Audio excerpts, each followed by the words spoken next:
no siempre son del agrado de todo el mundo, pero sirven como guía, ¿no? Y hombre, puede usted manipular los números y los puede interpretar, pero los números están. Por lo tanto, en esta presentación, más que grandes conceptos que conocéis, yo he bajado al terreno de los números, he buscado los que me parecían más relevantes para el hilo conductor de las ideas que a mí me parece que quieren poner sobre la mesa.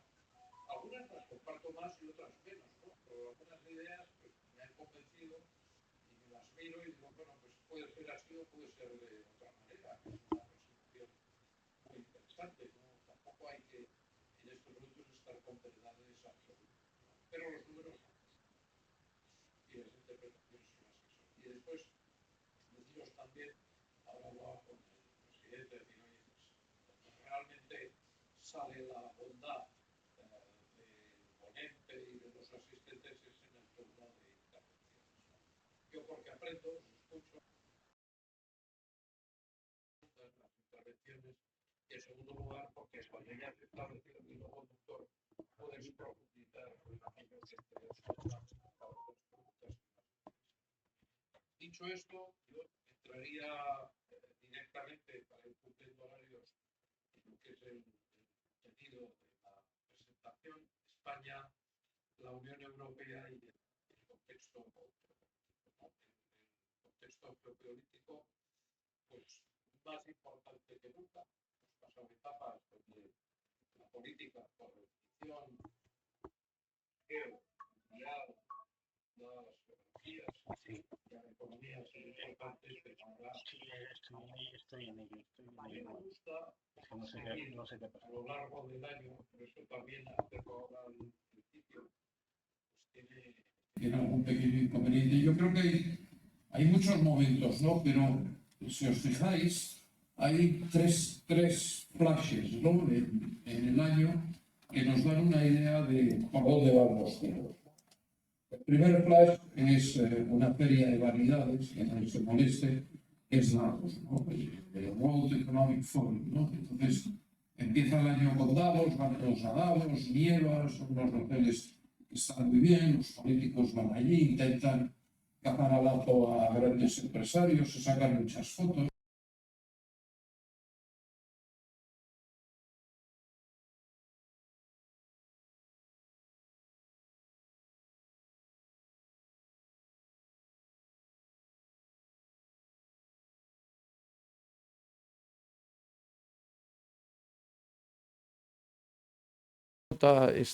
Esta feria es una organización privada, pero te da el tono del diapasón, porque va mucha gente, habla mucho, se fotografía mucho, salen muchas cosas en la prensa, y si prestas oído dices, bueno, ¿qué destila, no?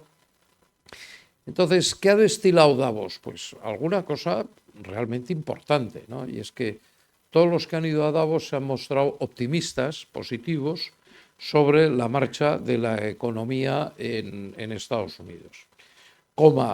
Probablemente también se han mostrado muy positivos por el cambio tan importante que ha dado Estados Unidos en su configuración política, en la alternancia de Partido Demócrata y Partido Republicano. Claro, que el mundo resume optimismo respecto de la economía de Estados Unidos, pues salvo envidias malsanas, y desde luego yo no las tengo, todo lo contrario, pero sí con miradas inteligentes, pues son muy buenas noticias. Porque si al país número uno del mundo en liderazgo tecnológico, intelectual, moral, académico, económico le va bien, pues lógicamente a todos nos va bien. Si Estados Unidos empieza a fallar, pues ¿qué vamos a hacer nosotros, ¿no? Y por lo tanto, muy buenas noticias respecto a Estados Unidos, pero gran preocupación con la Unión Europea, ¿no? Y eso también es un dato muy positivo de Davos, porque preocuparse por la situación es una señal de madurez, ¿eh? Algo grave está pasando en la Unión Europea cuando en Davos todo el mundo coincide, no era así hace unos años, donde los europeos sacábamos pecho de que algo grave está pasando, ¿no? Y dice, bueno, eso es así. Políticamente no lo he puesto aquí, pues a mí me gusta, en el análisis, yo estuve en Washington en diciembre lo podemos ver en el turno de preguntas, ¿no? Distinguir muy bien para saber qué está pasando entre la derrota como la victoria del Partido Republicano, porque ha ganado el Partido Republicano.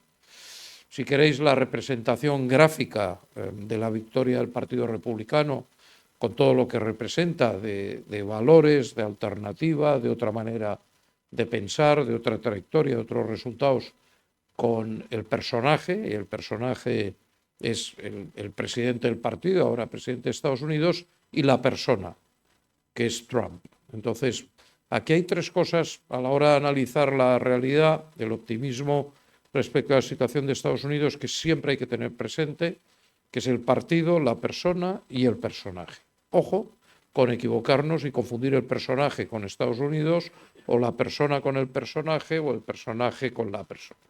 No nos equivoquemos. Claro, en ese contexto se ha dicho, bueno, todo esto está muy bien, Estados Unidos va muy bien, y en Europa estamos muy preocupados porque somos conscientes de que vamos por mal camino, ¿no?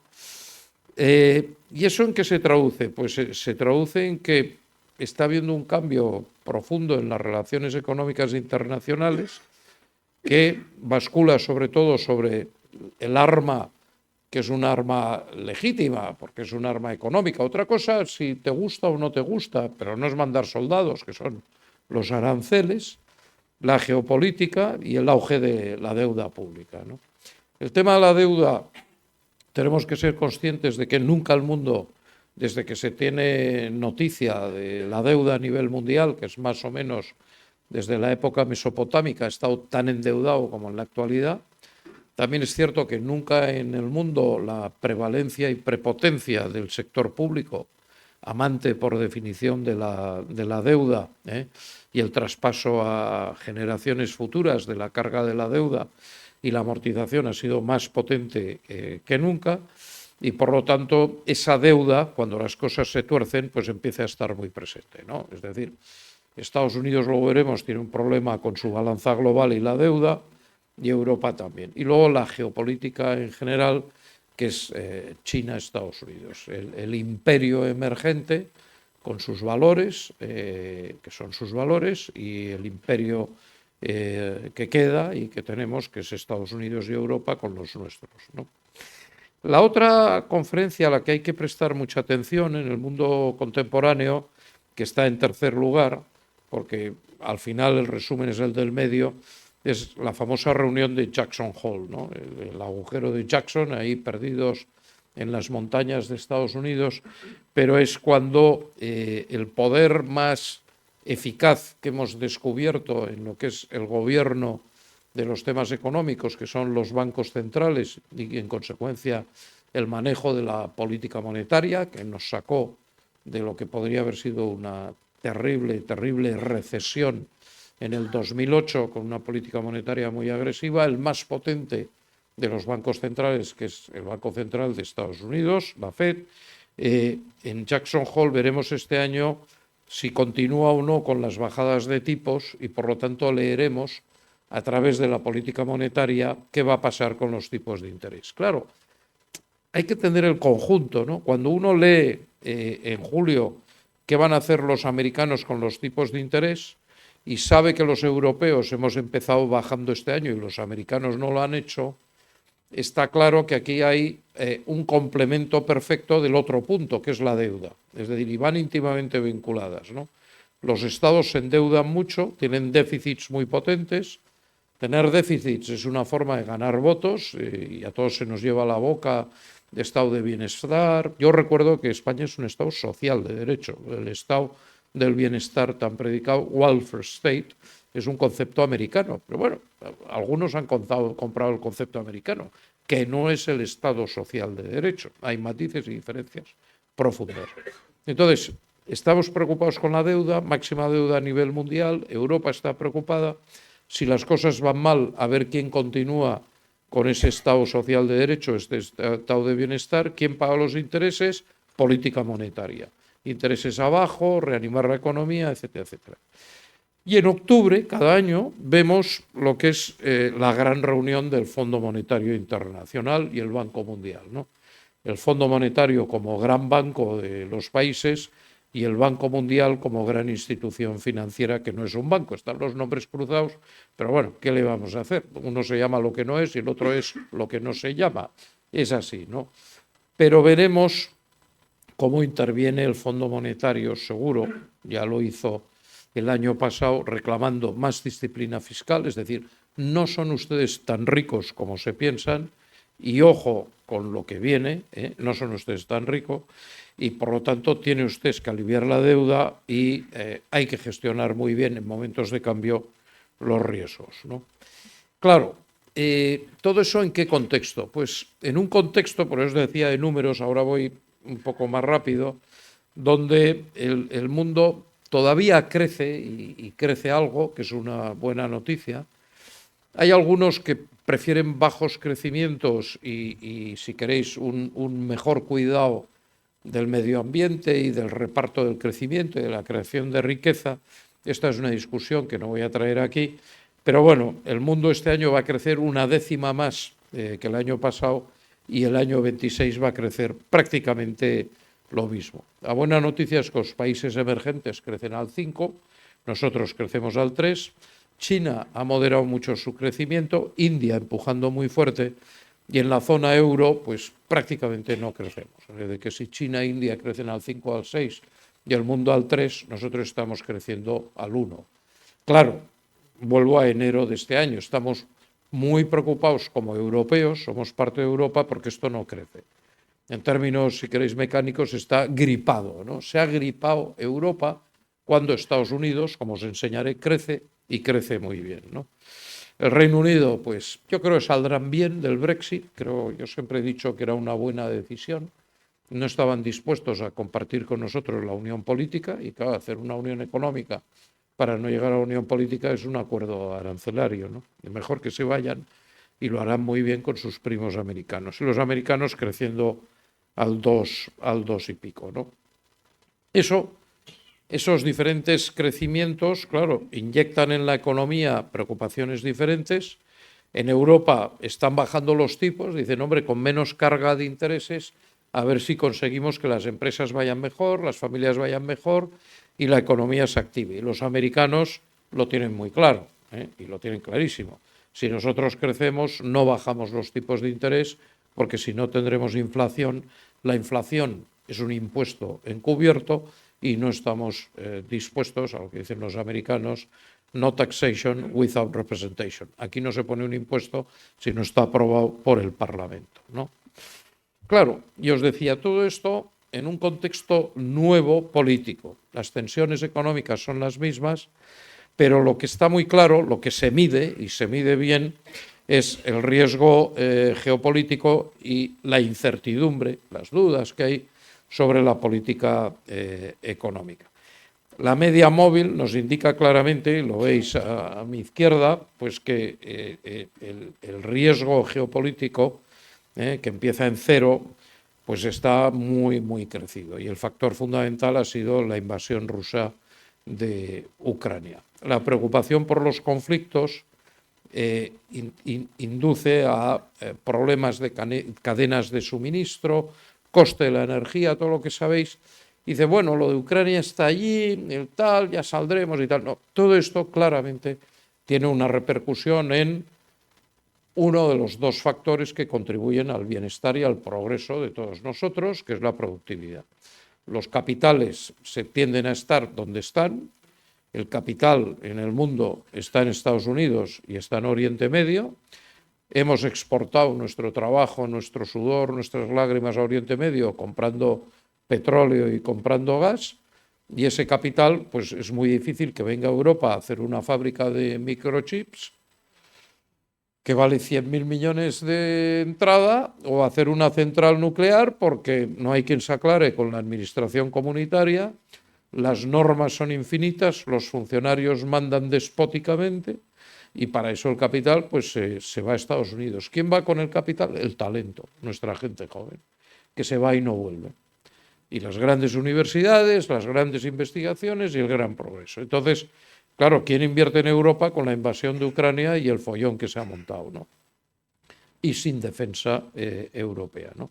Por lo tanto, incertidumbre, ¿no? Claro, Ayer discutía yo con una persona el fin de semana, es que, bueno, Estados Unidos, mira, es que vamos a ver, es que se nos ha olvidado la historia. Primero, se han dejado 2 generaciones de gente joven, se han dejado una parte de su economía en 2 guerras europeas que se convirtieron en guerras mundiales, que las hicimos nosotros, los europeos, nos mandaron a sus soldados, nos ayudaron a ganar a los malos y además hicieron el plan Marshall y ayudaron a la recuperación.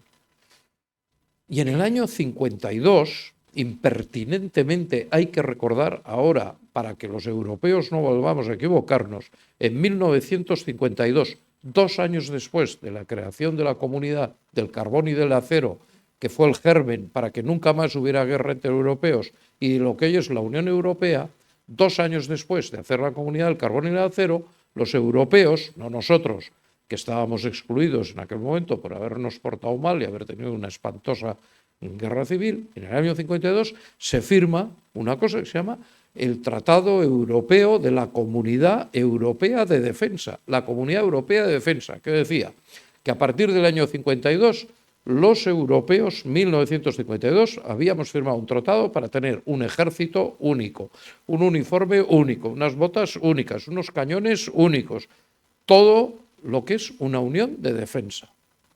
¿Qué pasó? Pues que en el año 54, a la hora de ratificar el Tratado Europeo de la Comunidad Europea de Defensa, en el año 54, en el Parlamento francés, por supuesto el Partido Comunista, que ya trabajaba pro Unión Soviética, lo último que se quería es una OTAN europea fuerte, y por supuesto el partido muy nacionalista, golista, los golistas franceses y el Partido Comunista deciden votar en contra y nos quedamos sin Comunidad Europea de Defensa en el año 52. Y dijimos, bueno, ¿y para qué vamos a invertir en defensa? Que paguen los americanos y tenemos la OTAN. Claro, no se puede ahora decir que es profundamente injusto que se nos recuerde que tenemos que ocuparnos de nuestra defensa, cuando en el año 52 decidimos no hacerlo, después de firmar los tratados. Es que no me gusta recordarlo. Pues mire usted, yo se lo recuerdo todos los días. Yo se lo recuerdo. Otra cosa es lo que hagamos de futuro. Y vamos a prepararnos bien. Pero otra cosa es cerrar los ojos y achacar la culpa y empezar a protestar como niños pequeños porque ahora nos recuerdan lo que hay que hacer en Europa. ¿A quién le gusta invertir en defensa? Pues a nadie. Es mejor invertir en cultura, pero así están las cosas. 1952, 1954. Esos son hechos. Son hechos. Disgustan profundamente, pero yo he dicho que venía a provocar un poquitín, ¿no?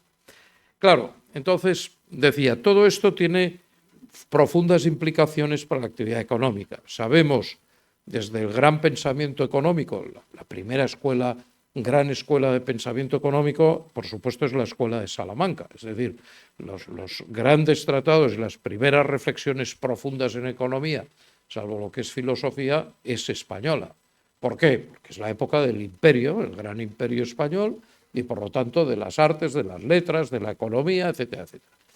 Que un siglo más tarde, esa escuela de Salamanca es la Ilustración británica. Nosotros fuimos los primeros ilustrados, los segundos los británicos, los terceros los franceses, y con la Revolución Francesa se acabó la Ilustración, como sabemos todos.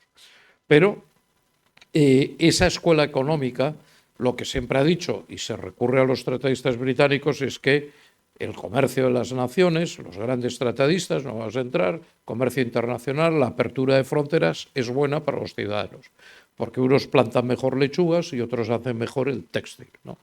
Bueno, los obstáculos al comercio en este mundo que iba camino de un mundo único, de ciudadanos libres, de compartir la tierra, bueno, pues los obstáculos al comercio y a la inversión se han multiplicado y cada vez hay más obstáculos, ¿no? Y aquí veis el índice de medidas liberalizadoras y discriminatorias. Son malas noticias, es decir, cuanto más obstáculo al comercio hay, pues menos nos podemos beneficiar de una lavadora a un precio razonable, pues no lo sé, o una bufanda hecha en Scotland, en Escocia, con una lana estupenda, ¿no? Y el comercio entre los bloques liderados por Estados Unidos y China se ha reducido. Y esos son números.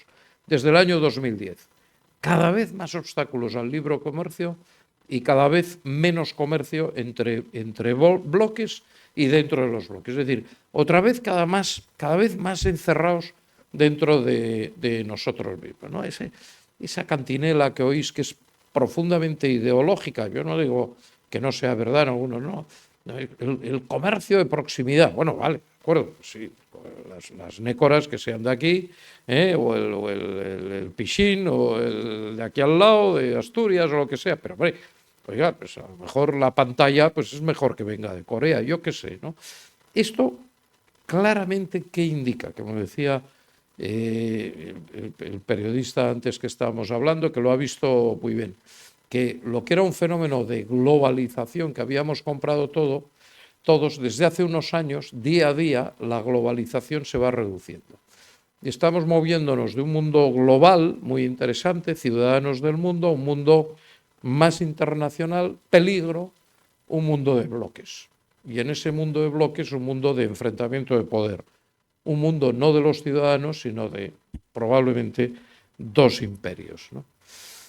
En cualquier caso, la agenda global la marca el más poderoso de los países, que es Estados Unidos, y Trump ha sido, en representación del Partido Republicano, pues alguien que no ha engañado a nadie. No ha engañado a nadie, en dos sentidos. Uno, ha hecho una acción electoral y un programa electoral donde ha dicho muy claramente a todo el mundo lo que iba a hacer.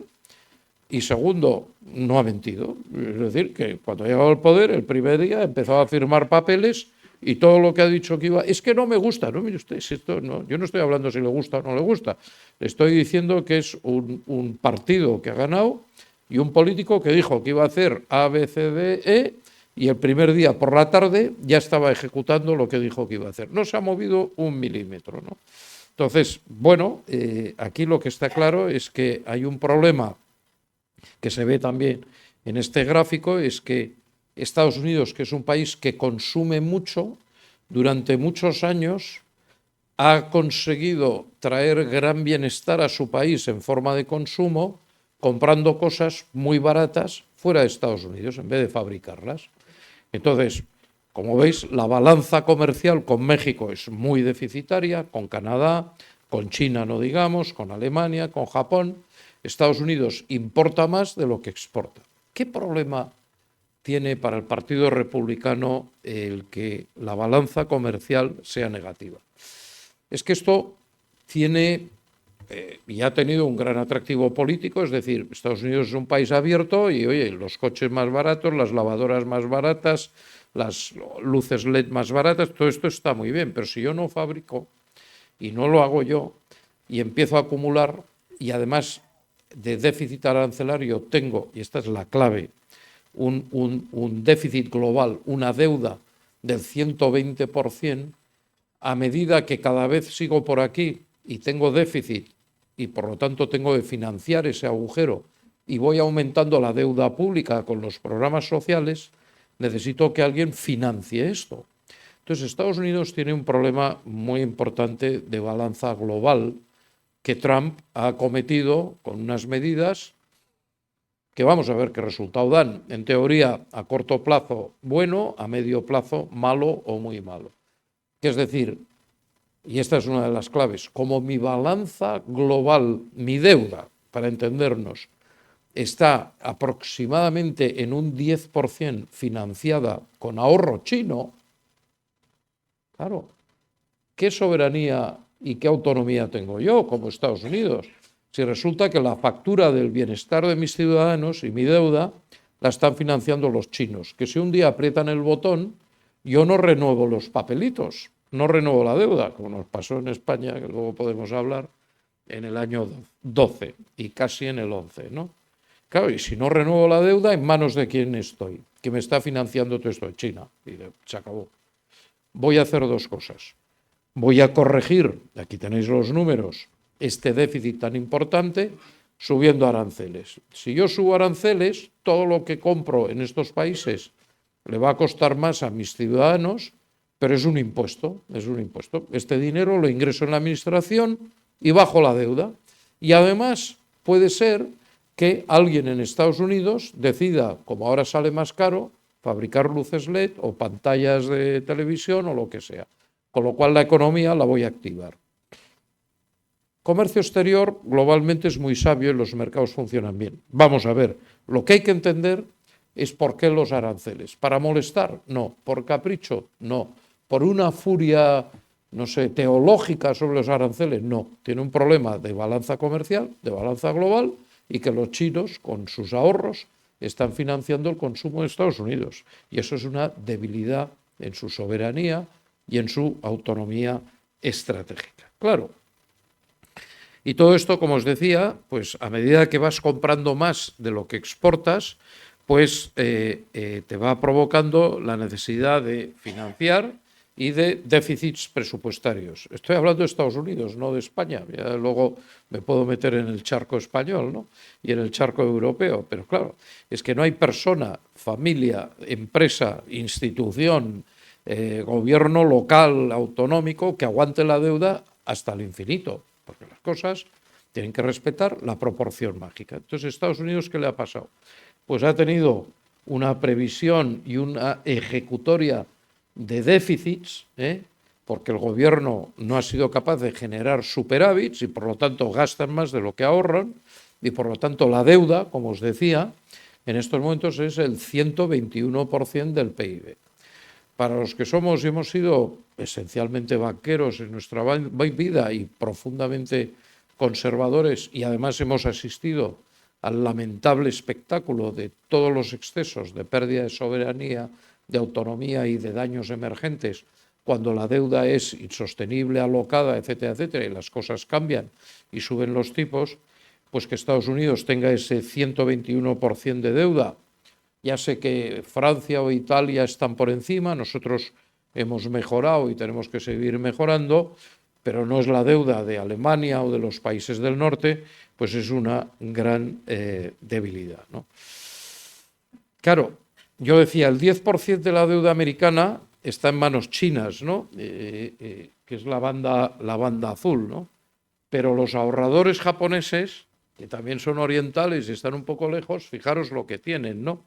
Y el resto de países, pues tienen prácticamente 10 trillones de deuda americana, 10 trillones, y están financiando la economía americana.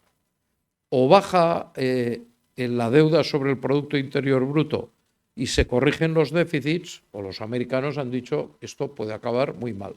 ¿A quién le interesa que no acabe muy mal? A nosotros, sobre todo a los europeos. Hágaselo usted mirar y haga el favor de ir muy bien, vuelvo al principio, porque si tiene usted problema y esto sale mal, nosotros no tenemos su problema, tenemos su problema corregido y aumentado.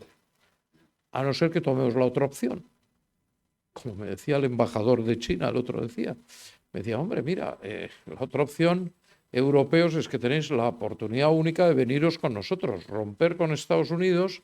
Ya sabéis que somos amables, somos cultos, somos generosos, muy cercanos a vosotros, os queremos mucho y, por supuesto, no tenemos ninguna mala intención. Romper con Estados Unidos y veniros con China. Digo, bueno, embajador, no es mi caso, de verdad, muchas gracias por tu oferta, pero bueno, pero esa es la conversación en Europa hoy. Oye, europeos, que nos vaya bien a Estados Unidos y a nosotros, porque si no la alternativa, como nosotros no somos un imperio, será la cultura y el imperio chino, ¿no?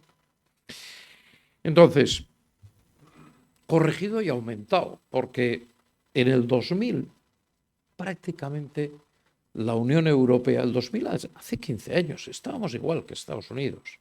Estábamos igual. ¿Qué dicen los números? Pues que el crecimiento que hemos observado en Estados Unidos desde el 2000 es un crecimiento de Producto Interior Bruto del 179%. Y los europeos hemos crecido un 144%. Entonces, oiga, ¿qué dicen los números? Pues que Estados Unidos, la línea roja, crece mucho y más empinado, y los europeos crecemos menos. Entonces, si los europeos crecemos menos, habrá que averiguar el por qué, ¿no?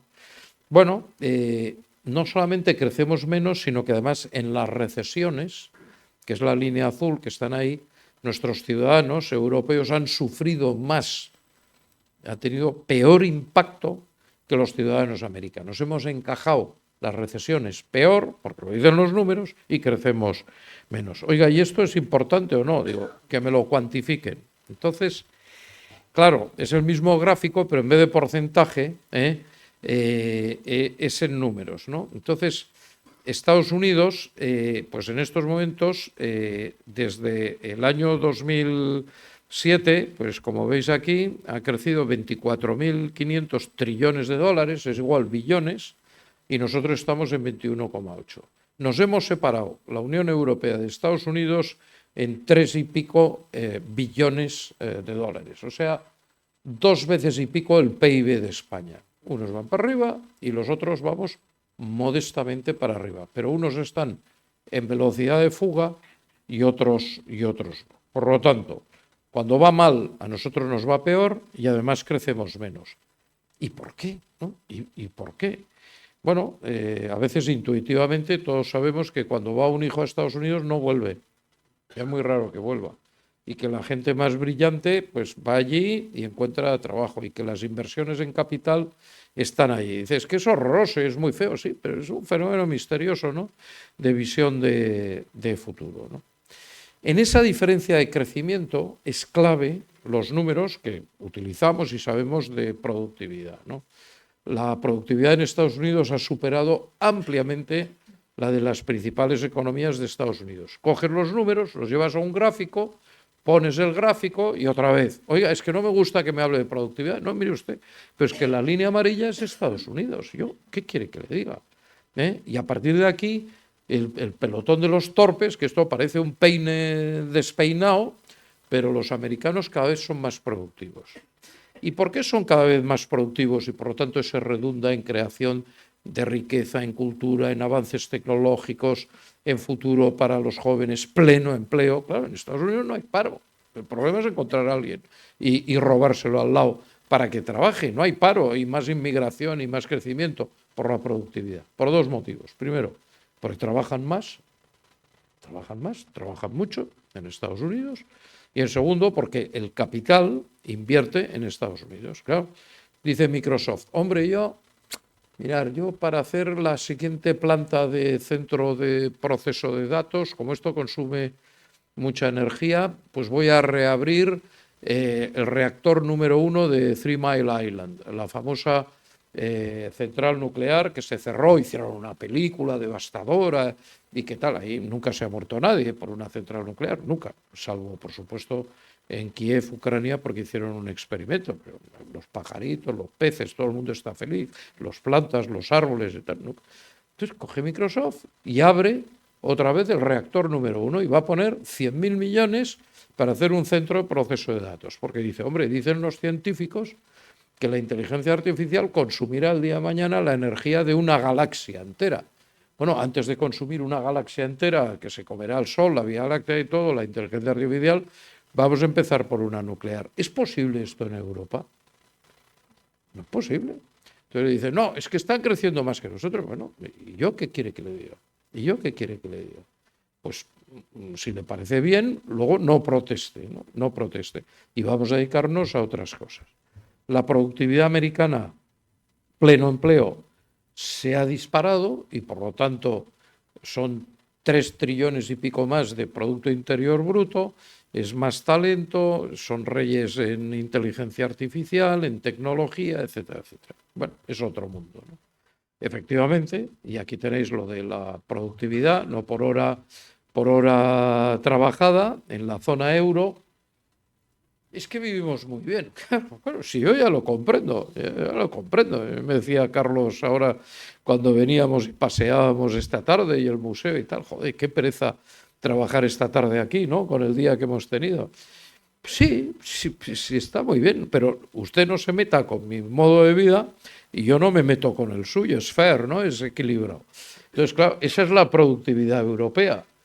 Y claro, la productividad europea del 2020 al 2023, el último punto rojo, es que se está derrumbando. Y se derrumba porque trabajamos menos horas, porque el capital sobre el que trabajamos está invertido en industrias menos productivas, porque las regulaciones son imposibles de cumplir, la papelería, los reglamentos, las exigencias, etcétera, etcétera.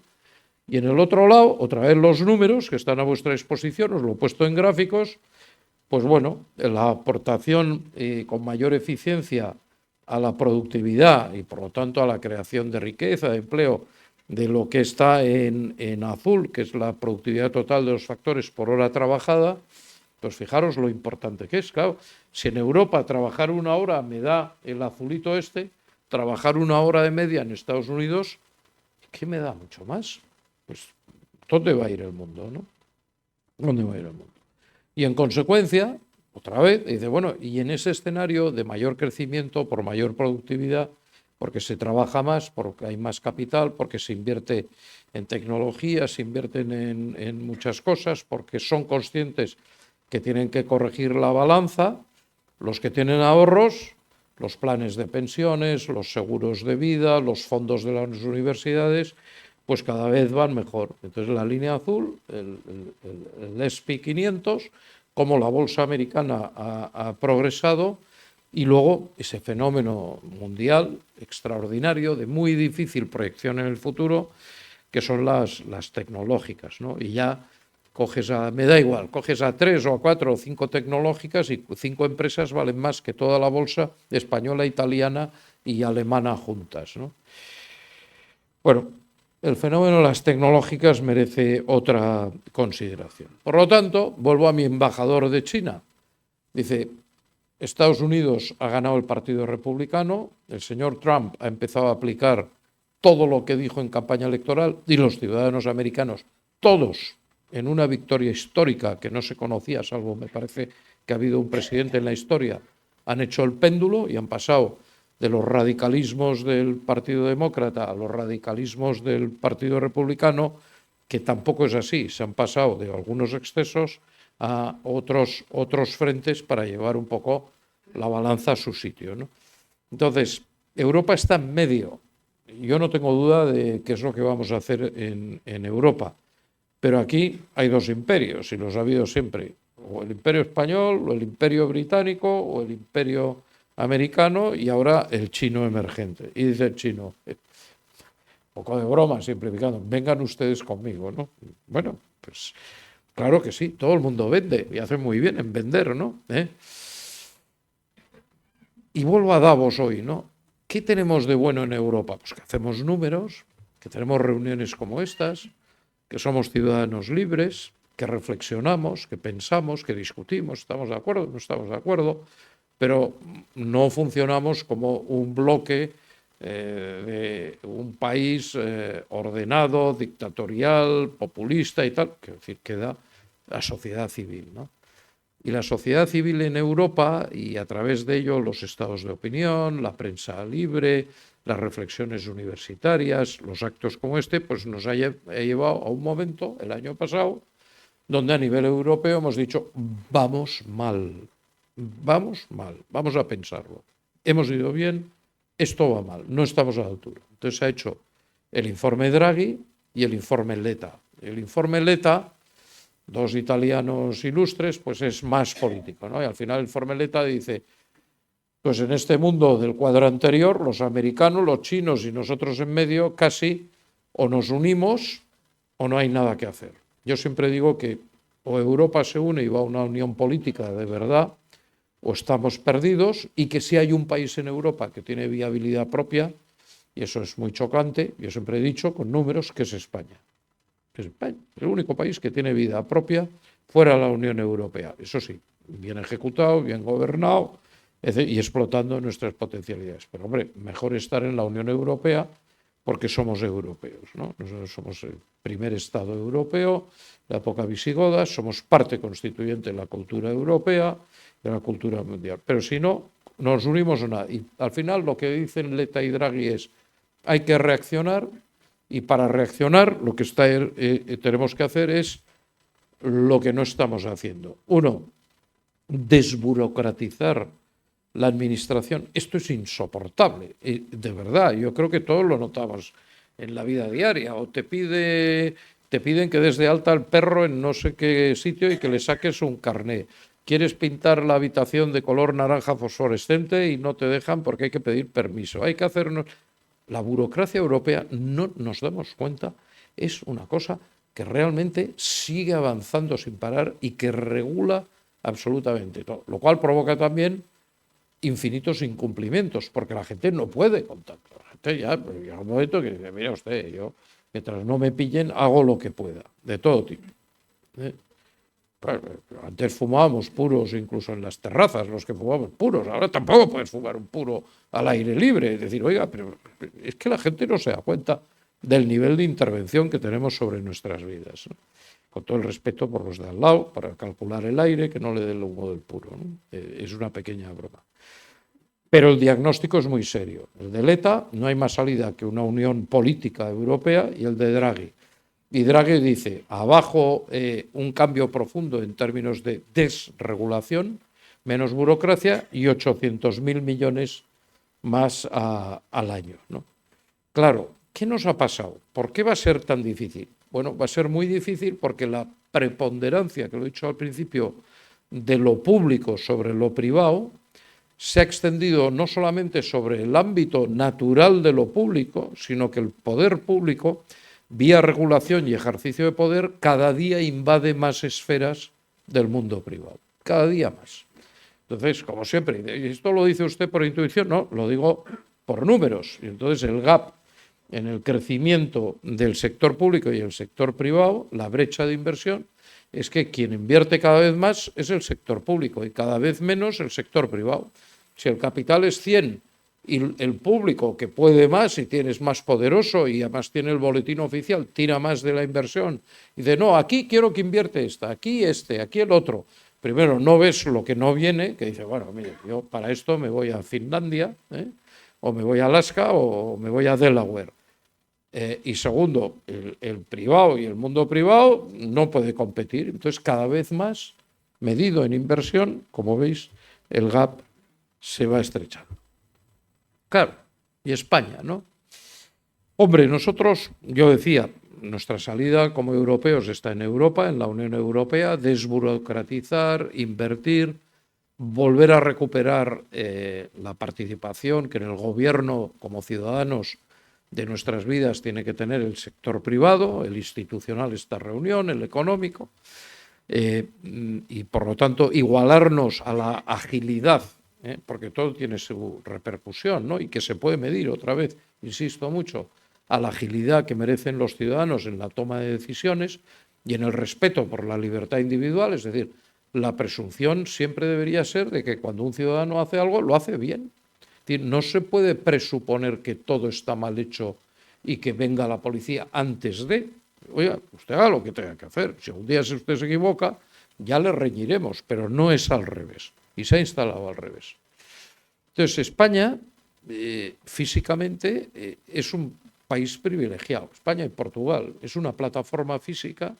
Claro, en el mundo del futuro, la plataforma física, el físico, no tiene precio, ¿no? Y si tú estás entre África y Europa, estás entre el Mediterráneo y estás entre el Atlántico, si tienes además una cultura que es el español, que es la segunda lengua más hablada del mundo, es igual, si vais a Wikipedia, que está así, dice 400 millones, otros dicen, el otro día me decía un ministro, no, que son 600 millones, da igual, el más hablado es el mandarín, pero a ver quién maneja el chino en un móvil, ¿no? Es un poco complicado, yo lo he intentado y no. Y luego viene el inglés, que es lengua franca, que todo el mundo lo chapurrea, pero que lo hablan 300 millones. Entonces, España físicamente tiene un valor inapreciable. Lo mismo le pasa a Cantabria, es decir, ¿dónde está tu plataforma física? ¿Y dónde está tu plataforma cultural? A la vuelta de la esquina, en Estados Unidos, habrá 100 millones de hispanoparlantes. Ahora son 60, 100 millones. Pues se reproducen más y mejor que los otros. Entonces, 100 millones de hispanoparlantes en Estados Unidos, bueno, para una lengua que la hablan 400, es que es una palanca económica y social e intelectual y académica brutal, ¿no? La plataforma física. Y luego, mirando al futuro, hay un concepto que se está empezando a manejar, que tendrá un extraordinario valor económico, que es, además de la plataforma física, el capital natural. Entonces, desde el punto de vista de capital natural, cuando uno mira España, pues este es un lugar pues tocado por el dedo de Dios a favor, ¿no? Entonces, la existencia de los climas atlántico, mediterráneo, las zonas húmedas, las grandes extensiones. Es el segundo país más montañoso de la Unión Europea, que es una bendición. Por lo tanto, es el segundo país en agua, el que tiene más agua de la Unión Europea. Dices que llueve poco, sí, pero como hay montañas, se guarda mucho. Y además, si la utilizáramos bien, no os quiero ni contar en términos de energía lo que es eso, ¿no? Y ya si hubiera trasvases, bueno, esto sería el vergel, ¿no? Entonces, el capital natural, eso va a tener un valor económico brutal. Por lo tanto, hay que defender en países como el nuestro, poco poblados y todavía con una naturaleza maravillosa, hay que preservar esa naturaleza porque nos gusta mucho y porque tendrá un valor económico que ahora no tiene, como no os podéis ni imaginar, ¿no? Entonces, la crisis energética en España también nos ha ayudado mucho en el sentido de que desde el punto de vista eléctrico, hidroeléctrico, no hemos inventado nada. Quiero decir, las grandes centrales hidroeléctricas del Duero y del Tajo de principios del siglo XX y la producción de energía eléctrica con agua muy renovable, los grandes ingenieros y las grandes compañías eléctricas, esto tiene 100 años y llevan produciendo energía. Se podría hacer mucho más. Se podría hacer mucho más. Lo que pasa es que hay que hacer más. Hay que hacer más, hay que invertir más, ¿no? Pero la potencia instalada de renovables es extraordinaria y la de no renovables pues permanece prácticamente estable. Está muy interesante sobre la mesa la polémica sobre la energía nuclear. Europa reacciona, informe Draghi, Letta, y dice, bueno, pues si Microsoft reabre una planta nuclear y los nuevos centros de proceso de datos, para no contaminar, van a ir centro de proceso de datos y una planta nuclear al lado, ¿qué hacemos en Europa cerrando lo que funciona? Y entonces la cuestión nuclear se ha vuelto a poner sobre la mesa y vamos a ver, los franceses siempre han dicho que van a hacer más y que es muy verde. Y la Unión Europea, con entusiasmo de todo tipo de recién llegados, pues también, ¿no? Capacidad de regasificación del gas natural en España extraordinaria y luego, como os decía, otras ventajas competitivas. No voy a insistir, este es el país número 1 en fibra óptica, es decir, fenómeno. Oiga, algún alemán me dice, pero vosotros, ¿por qué tenéis tanta fibra óptica? Bueno, pues hemos invertido en fibra óptica. Quizás nos hemos equivocado, pero tenemos la fibra óptica que no tenéis vosotros, ¿no? Pues, ¿qué le vamos a hacer? Hemos utilizado ayudas europeas, etcétera, etcétera. En turismo ya somos número 1 en ingresos, quizás no en pernoctaciones, aquí tenéis los números también, y eso es muy importante porque toda la sangría que supone comprar petróleo y gas, en parte la compensamos con ingresos del turismo. Imaginaos que no hubiera turismo. A ver cómo calentamos los hogares y damos energía a las fábricas, ¿no? Y ya no te quiero contar si se cierran las nucleares, lo que pasaría, ¿no? Entonces, España es una gran plataforma, tiene un enorme potencial, el factor físico, el factor cultural, las infraestructuras que no tienen otros países de la Unión Europea, y lo que necesitamos es saber aprovechar. ¿Qué pasa? Que además la óptica actual de progreso es buena y dicen los números que España va bien y que crecemos más que la Unión Europea. También es cierto que cuando vino la crisis caímos más, como Europa, respecto de Estados Unidos, y que al salir de un punto más bajo, la recuperación, y solo estructuralmente, cuando vuelven a ver británicos, belgas, holandeses, italianos, franceses que vienen a España, el factor turismo nos ha ayudado mucho. Efecto base.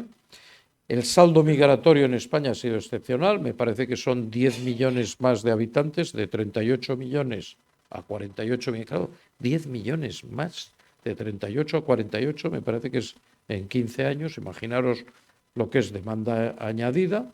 Si eso le añades 90 millones de turismo a los que ya somos, que no sé cuánto será, pues un 5, un 6% de más habitantes, el equivalente, y luego mucho gasto público, mucha demanda pública y fondos Next Generation.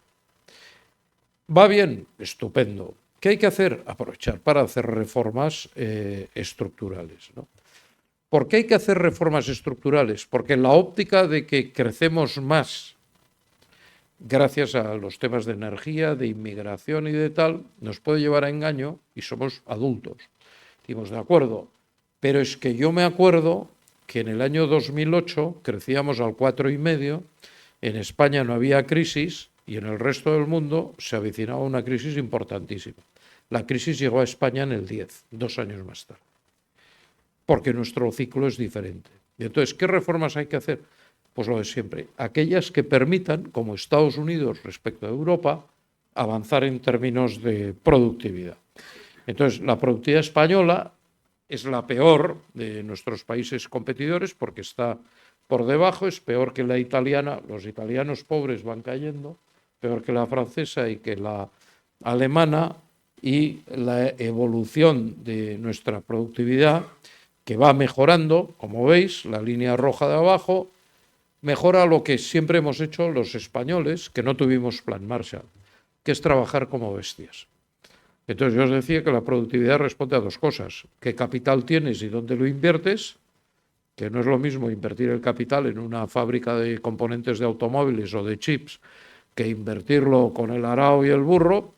Y claro, pues trabajamos mucho en España y muy bien, y por lo tanto el componente del trabajo en España está subiendo mucho. Si perdemos pie en un país pobre que no tiene capital con el trabajo, nos estaremos perjudicando todos, porque la productividad, en vez de mejorar, empeorará, y si empeora es en perjuicio de todos. Más o menos en economía sensata, como somos bastante pobres, no tuvimos plan Marshall, la única solución es trabajar mucho y muy bien. Cosa que no pasa nada, es muy, muy digno lo de trabajar mucho y muy bien. Y con eso ir trayendo capital en industrias más productivas, ¿no? Bueno, es un poco más de lo mismo, para mí es un concepto muy importante, y por lo tanto lo que se llama la productividad total de los factores, donde estamos los últimos, poco a poco va remontando, pero nos falta mucho. Y decía, trabajar mucho y muy bien, y por lo tanto tenemos un desafío, y voy terminando, son las 8:30, tenemos un desafío capital. Nosotros, desde el Círculo de Empresarios, tenemos una serie de temas que son estructurales porque son recurrentes para el mundo de la empresa. Pues, la deuda, el déficit, los impuestos, las pensiones, las relaciones laborales, etc., etc. Pero hay uno que en este mandato que me ha tocado a mí lo he cogido y lo he puesto en primer lugar. No por capricho, puesto en primer lugar por experiencia personal al frente de un par de empresas, que es la educación. Es decir, en Europa, pero muy especialmente en España, hemos perdido pie y estamos flojeando mucho en algo que, de cara a la productividad, la economía, pero de cara al futuro, lo que es la atracción de talento, es la educación. La educación tiene, en estos momentos, de cara a las siguientes generaciones, un problema incorporado muy grave, y es que el salto de la adolescencia más protegida, blandita, etcétera, etcétera, a la edad adulta, que en España y en otros países europeos se produce muy tarde, es un salto extraordinariamente duro para las generaciones que estamos viendo. Estamos viendo que es muy duro, pero es muy duro porque estamos viendo que en lo que es forjar el carácter de las personas, educar a las personas, que empieza en primaria, no empieza en la universidad ni empieza en la empresa, suficientes problemas tenemos para luego formarlos, empieza en primaria. La caída del nivel de calidad y del nivel de exigencia en la educación primaria, que estamos viendo que continúa en lo que antes llamábamos el bachillerato y luego continúa en la universidad, está produciendo un abismo entre las capacidades que debería tener la gente que se asoma muy tarde al mundo de los adultos, donde ya no hay más referencias salvo su añoranza por un hipotético Estado que les tiene que arreglar la vida de todas las maneras, y por lo tanto hay un problema de choque cultural en el mundo empresarial que estamos viendo que va a peor, y que está provocando además algo que es muy difícil de soportar, que es una gran diferencia. Es decir, las diferencias de las nuevas generaciones entre la base y la excelencia son más bestias que nunca, porque el nivel de velocidad a la que evoluciona el mundo, el nivel de acceso a los conocimientos, el nivel de exigencia es tan alto que solo aquellos mejor preparados o por la naturaleza o por la educación acceden. Y respecto del otro, es que no hay masa media, no hay zona intermedia, ¿no? Entonces, la educación es un problema muy serio que hemos puesto en primer lugar en el círculo de empresarios y lo medimos. Y claro, el informe PISA en lectura, en matemáticas y en ciencia, pues nos está diciendo que España va por debajo de la OECD, un país que ha sido un país europeo y culto y que ha tenido grandes universitarios y grandes universidades y grandes escuelas, pues vamos por debajo en todo, ¿no? Claro, donde más duele además es en matemáticas y en ciencias, porque el mundo futuro, en estos momentos, nos guste o no, es un mundo fundamentalmente tecnológico. A mí me gusta llamar la atención sobre ese problema, las desigualdades que causa y la enorme frustración, sobre todo para los sujetos pacientes, pobres, ¿qué culpa tienen si en primaria ya no empezamos a educar como hay que educar? Los fondos Next Generation en la productividad y en el crecimiento de España también han tenido, el informe Draghi vuelve sobre ellos y dice son insuficientes, 800.000 millones a partir de ahora, que veremos de dónde salen, están para ello, ¿eh?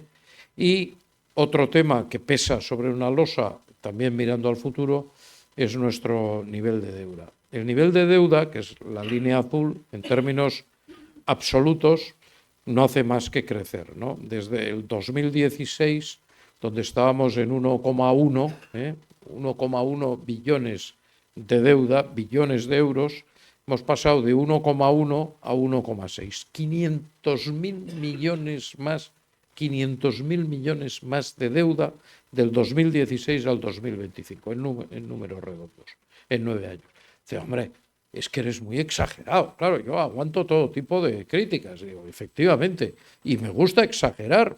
500.000 millones, me dice, hombre, pero el Producto Interior Bruto también ha crecido mucho. Perfecto.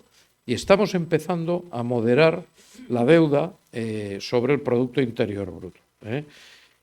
Es cierto que estamos moderándola y ahora hemos pasado prácticamente pues del 110, que estuvo en el año 20, post-COVID, casi 20, al 105%. Los americanos están en el 120, nosotros en el 105, pero 500.000 millones más de deuda. Eso se tiene que corregir. Los que hemos vivido el colapso de la deuda en el 2011 y vivimos en directo y tuvimos que intervenir nuestra pertenencia a Europa y al euro con una deuda que no podíamos pagar, con toda la crisis inmobiliaria, sabemos que no hay mayor debilidad para la soberanía de un país, que se nos llena la boca, y el futuro de las generaciones, que una deuda que no puedas pagar, ¿no?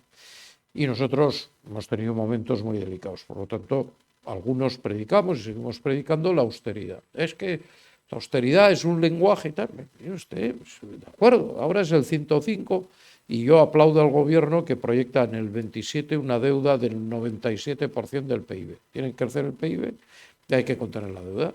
Tiene que ser así. Pero la austeridad es muy necesaria y por lo tanto vamos a ver. ¿Qué pasa en paralelo? Es que la gente es muy lista. A medida que ven el sector público endeudarse, pues las empresas y los particulares son cada vez más temerosos, digamos, de Dios, como se decía antes. No creo que le teman mucho, pero bueno, son más prudentes y cada vez están menos endeudados.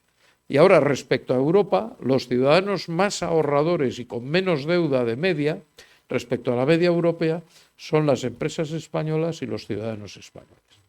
Esa es una gran lección del 2008, donde salvó la hecatombe fundamentalmente la solidaridad familiar.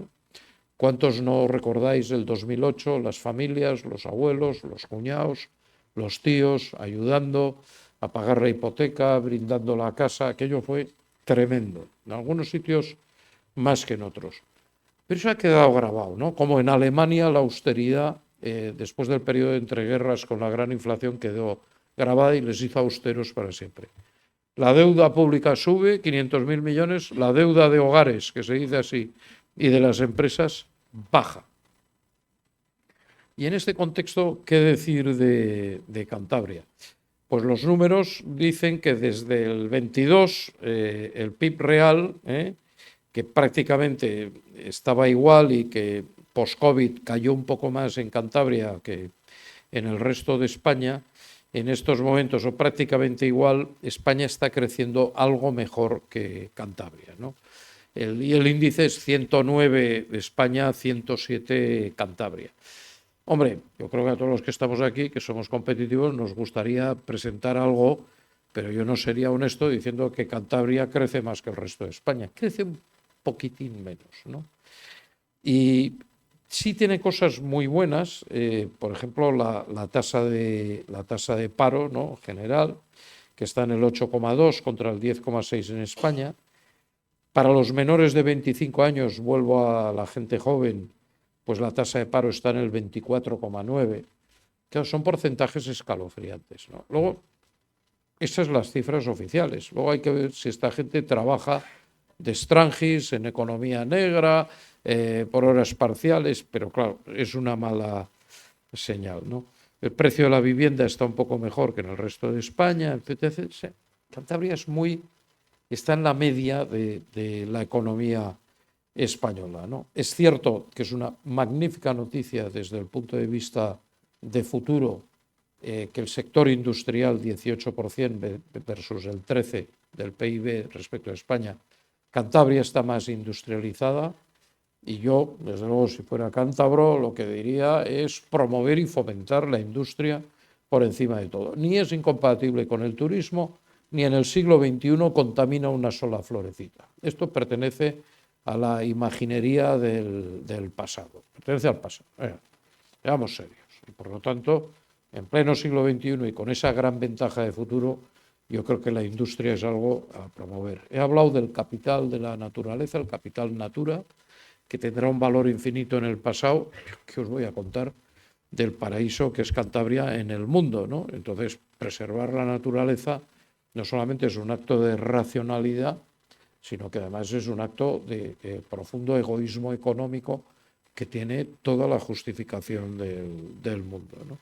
Por lo tanto, grandes potencialidades. Yo soy el menos indicado para hablar de Cantabria, que la vivís cada día, pero sí llamar la atención sobre ese comportamiento muy en la media de la media española, salvo en industria y en potencial natural y en potencial, por lo tanto, económico derivado de un turismo de calidad que estoy seguro irá a más, a más, a más y que brindará muchas oportunidades y, como decía, es perfectamente compatible. Muchas gracias.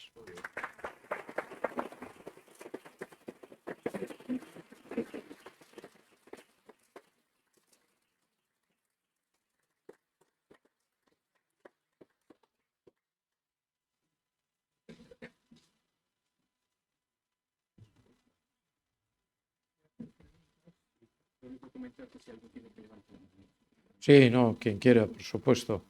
Por favor, adelante.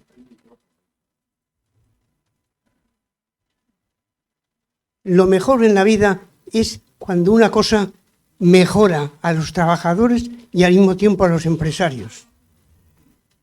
Hay una cosa que no se está hablando y que puede ser muy importante en la economía española, que es la cuestión de las pensiones. La cuestión de las pensiones no pueden subir mucho, las públicas.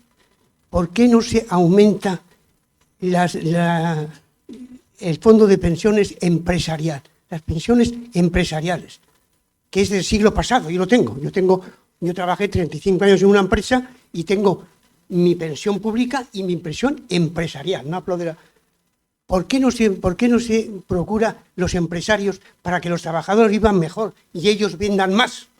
Porque igual que el salario, la pensión es poder de compra, es demanda. Con los salarios demandamos, con las pensiones demandamos. ¿Por qué no se procura en los empresarios aumentar para que todos los trabajadores tengan su pensión?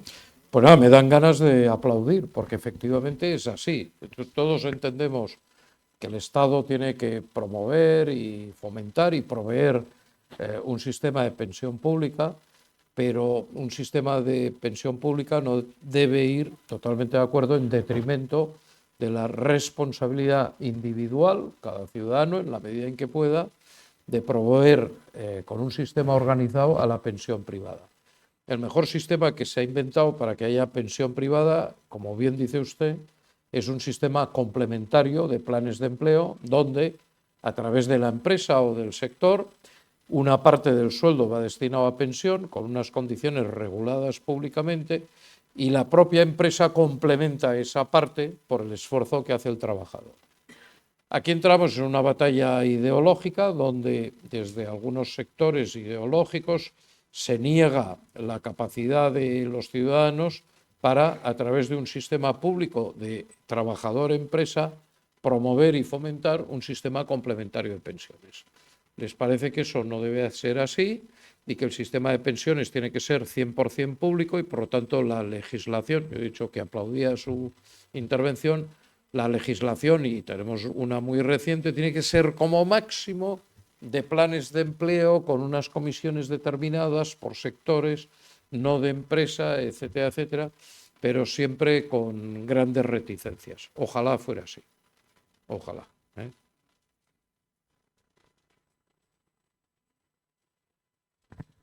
¿Qué medidas considera que habría que tomar en el cuello de botella inmobiliario con la demanda que hay en cuanto a inmigración y independencia juvenil? Porque eso no se hace en un año, ni en dos. Entonces, ¿hasta qué punto eso está influyendo también en el crecimiento económico en cuanto a que gran parte del sueldo va a esa situación? Empiezo por el final. No solamente influye en el crecimiento económico, que es exactamente así, porque la sobrecarga que supone en España en estos momentos, o bien el arrendamiento o la compra de vivienda, no se justifica de ninguna manera, sino que además perjudica mucho, otra vez, lo que es el ámbito de la libertad ciudadana. Es decir, si yo soy un joven y tengo que tomar decisiones sobre mi vida, y resulta que encuentro empleo en otro sitio de España, lo mínimo que puedo pedirle al sistema público, en su regulación, y al privado que actúa en consecuencia, es que tenga una vivienda en alquiler a un precio adecuado. Porque claro, si no encuentro una vivienda en alquiler, no hay movilidad geográfica, no hay atracción de talento, la gente se queda aherrojada, implantada en su sitio, en casa de sus padres, y si se embarcan en una hipoteca de imposible cumplimiento y con otro mercado de segunda mano, todo esto es enormemente tóxico para la economía. El problema es irritante y me tienes que perdonar que me exprese así, pero los que hemos estado en el sector y lo vemos, pues en mi caso, y sobre todo otra vez, hoy en esta conversación, mirando a la gente joven, ¿no?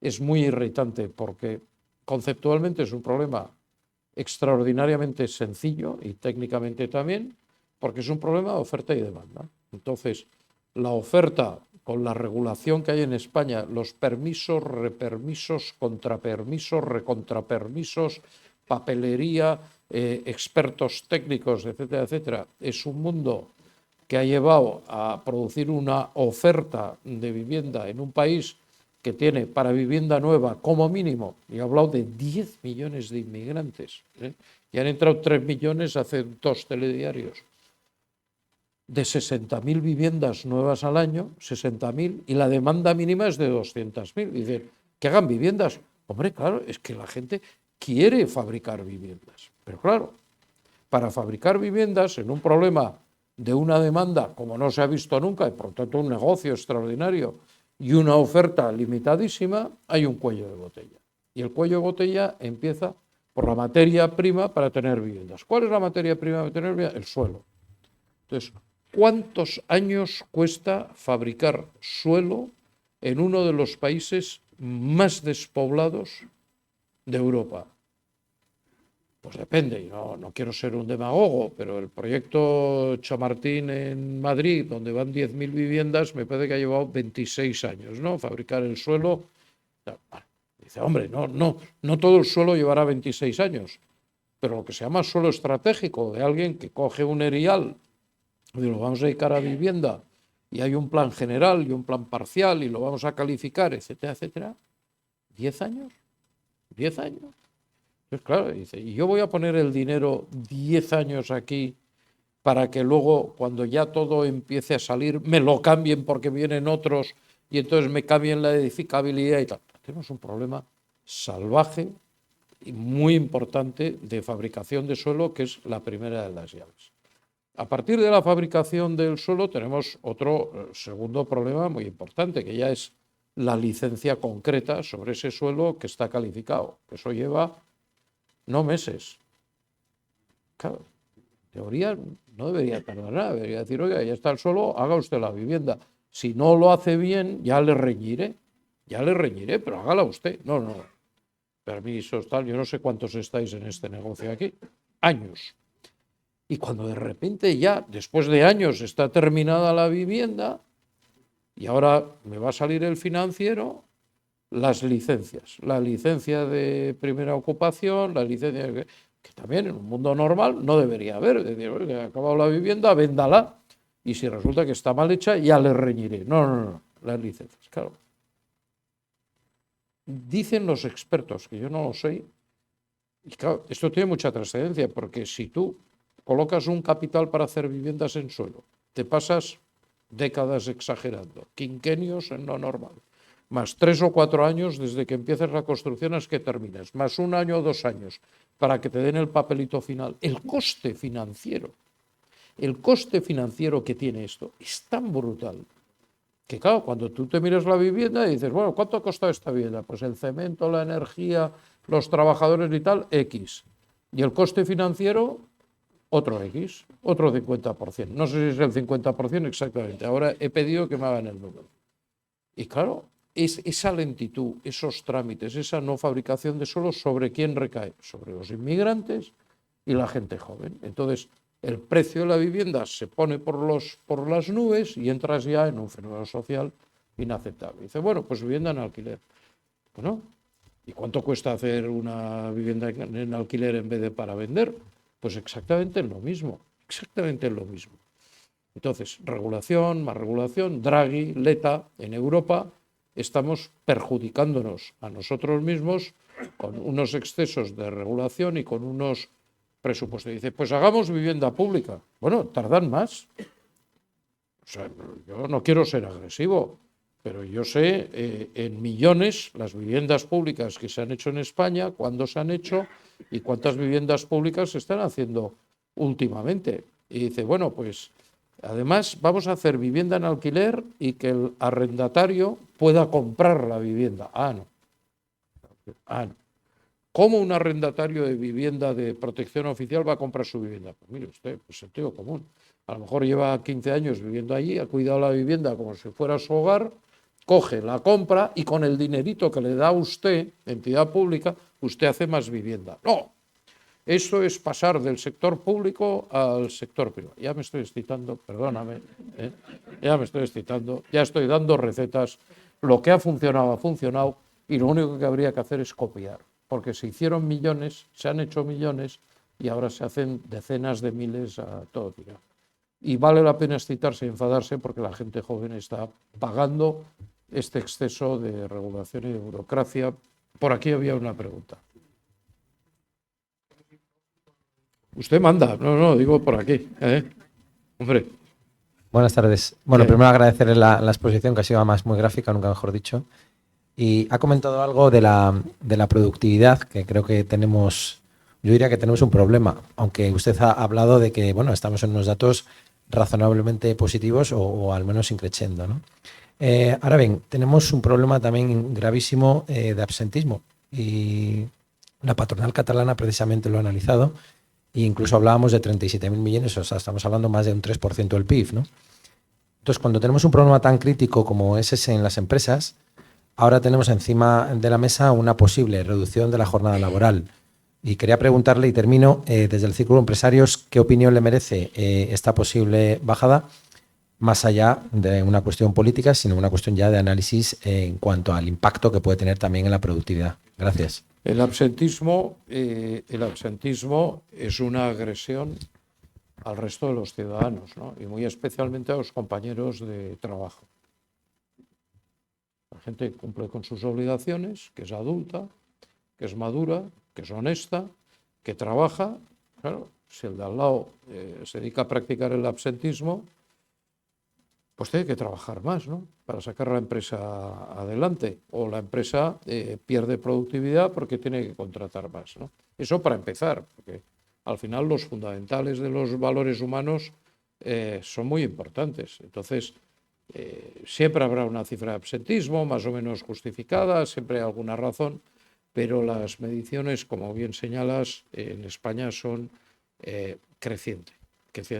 Esto es muy contaminante, porque claro, al grito de no quiero ser el más tonto de la película, pues es muy contaminante. Pero es una agresión para tus compañeros de trabajo, para la empresa y luego para la sociedad en general, y eso no es tolerable, ¿no? No se puede beneficiar al que no cumple con la sociedad, ¿no? Pero bueno, se ha puesto de moda ser flexibles en estos temas y no hay que ser. Una gestión sindical y empresarial y gubernamental responsable debería atajar de raíz. ¿Cuántas fábricas no conozco yo que se han cerrado, fábricas de empresas industriales por unos índices de absentismo intolerables, donde de un día para otro pues la empresa, fundamentalmente extranjera, ha dicho, pues mire usted, yo en vez de fabricar aquí, pues voy a fabricar en Bélgica, y se acabó la historia, y se ha cerrado de un día para otro, ¿no? Jaja. ¿Y entonces qué? A vivir otra vez a costa de los demás, terrible. Y eso se está extendiendo. En cuanto a la jornada laboral, vamos a ver.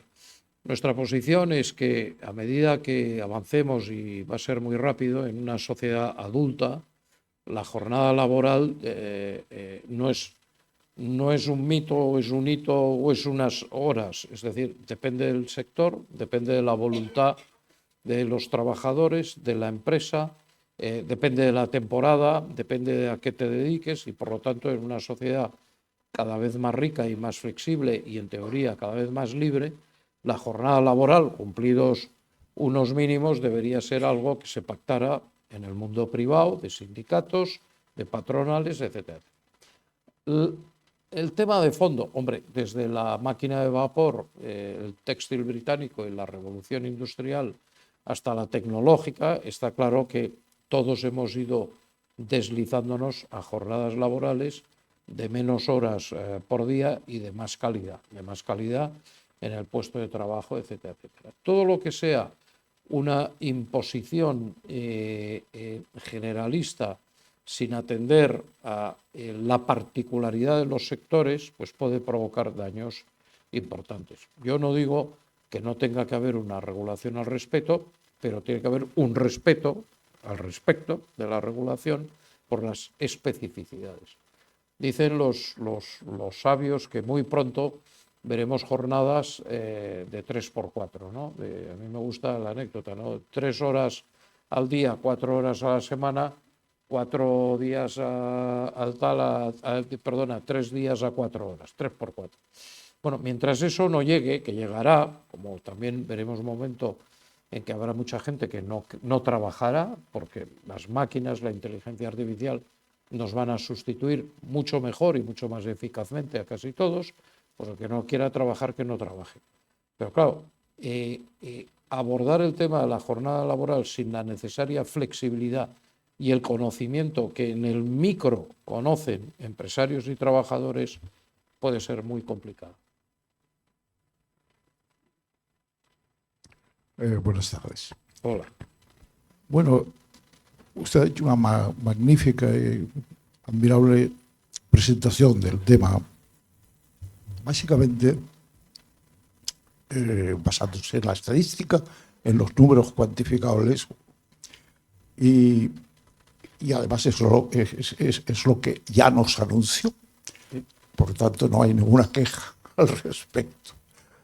Sin embargo, puede decirse que los números son como el bikini, que tapan poco, pero exactamente lo más importante. Dicho esto, a mí me gustaría volver quizá a una consideración global del tema, porque esos números, esa realidad que indiscutiblemente esos datos reflejan, tiene un origen y tiene una explicación, o debe tenerla, ¿no? La pregunta sería, ¿por qué estamos en esa situación? ¿Por qué Estados Unidos está como está? ¿Por qué la Unión Europea está como está? ¿Por qué China está como está? ¿Y por qué España está como está? A mí me parece, pregunto yo, ¿usted no cree que en el trasfondo, en la base de toda esta situación, que no es solo política, naturalmente, que no es solo económica, sino que también es social, no está fundamentalmente las ideologías, las formas de pensar que condicionan a través de los partidos políticos las acciones en uno o en otro lugar? Precisamente en Estados Unidos, el cambio de partido ha suscitado el entusiasmo que usted mismo nos ha contado y que yo comparto totalmente, porque realmente Estados Unidos en estos últimos años estaba lejos de ser ese paraíso que incluso usted mismo nos ha presentado hoy. Las universidades españolas, las universidades americanas habían perdido infinitamente, incluso en el aspecto científico y técnico, y Estados Unidos estaba realmente en una situación crítica gravísima. Precisamente la política que anuncia y empieza a practicar el nuevo presidente Thomas Trump en Estados Unidos viene un poco a corregir, y ojalá lo consiga, precisamente la filosofía de la vida que ha llevado en Estados Unidos después en contra de toda su tradición de centenaria, a una dejadez de esos principios que son los mismos que están ocurriendo tanto en Europa como en España. Exactamente. Y termino con una sola cosa. Yo, quizá de una manera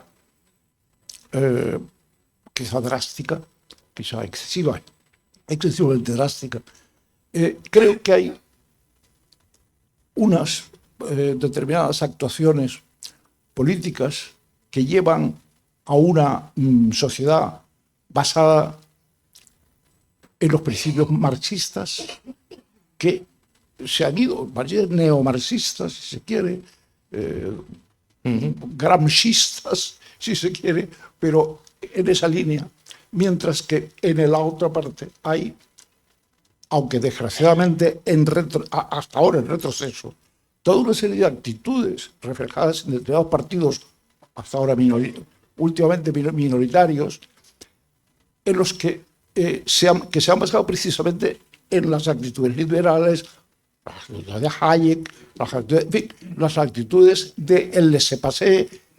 Bueno, en estos momentos, yo creo que afortunadamente, tanto en Estados Unidos con la nueva administración, como en Europa con las administraciones que están empezando a venir y que sin duda van a llegar en muy poco tiempo, eso va a cambiar radicalmente. De acuerdo. No sé si esta Voy idea a ello. Es compartida por...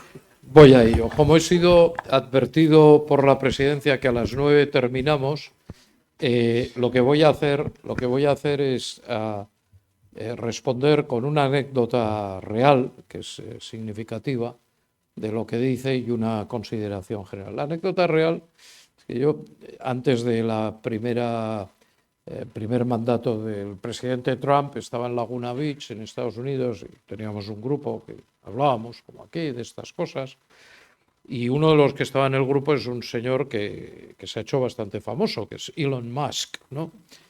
Y empezamos a trabajar muy serios el jueves y el viernes, y sin grandes discusiones, sino conversaciones, y de repente, el viernes ya por la noche, dice, oye, esto, mira, cuento la anécdota simplificándola, siempre la realidad es un poco más compleja. Mañana sábado por la tarde os invito a todos a mi fábrica de cohetes.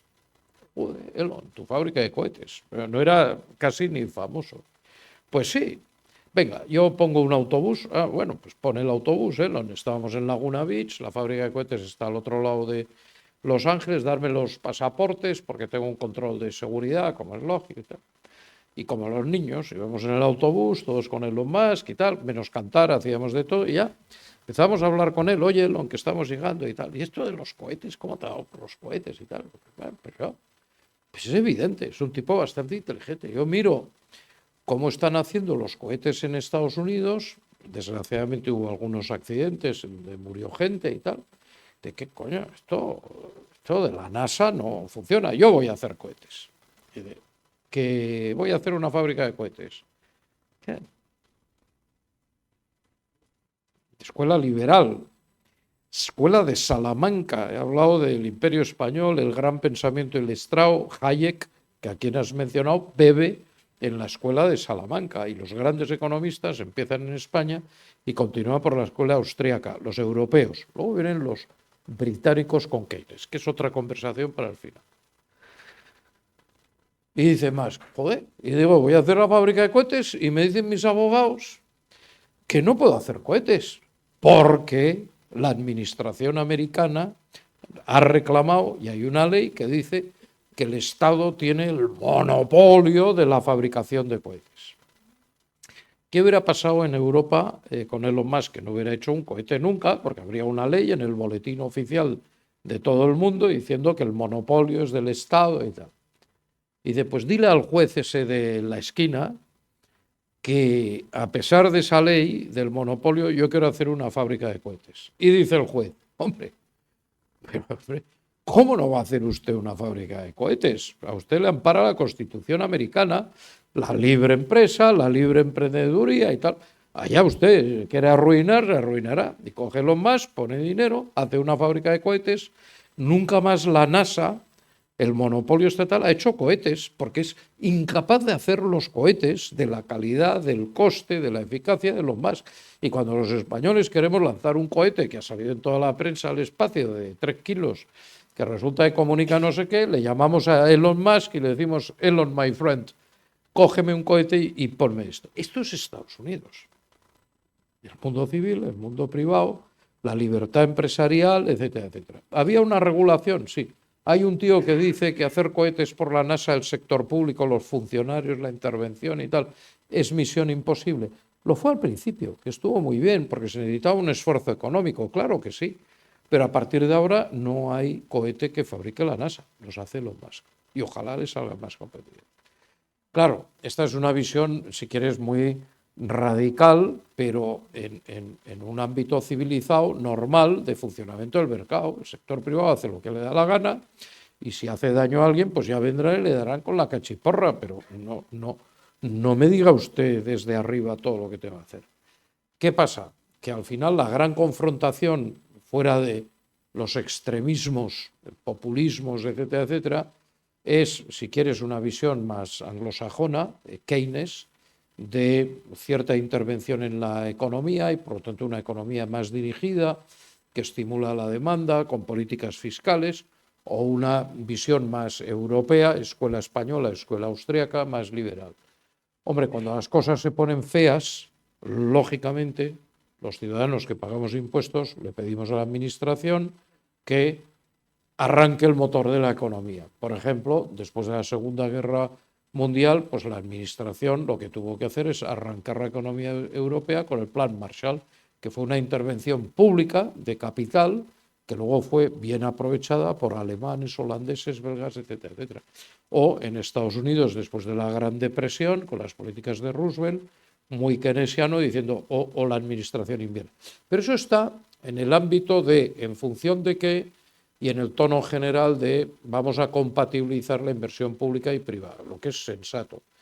Cuando te vas a un extremo, te vas a otro extremo, estás muerto, estás perdido. O sea que no puedo estar más de acuerdo contigo. Presidente, ¿queda una pregunta o cerramos? Una, por favor. Gracias.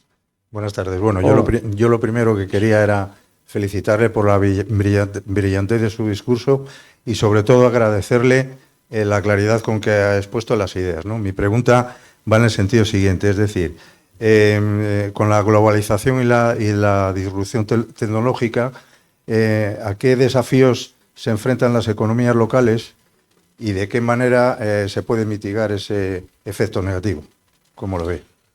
Pues lo veo muy complicado, las economías locales, de verdad. Hombre, yo creo que el primer gran desafío es la retención de talento y de la juventud.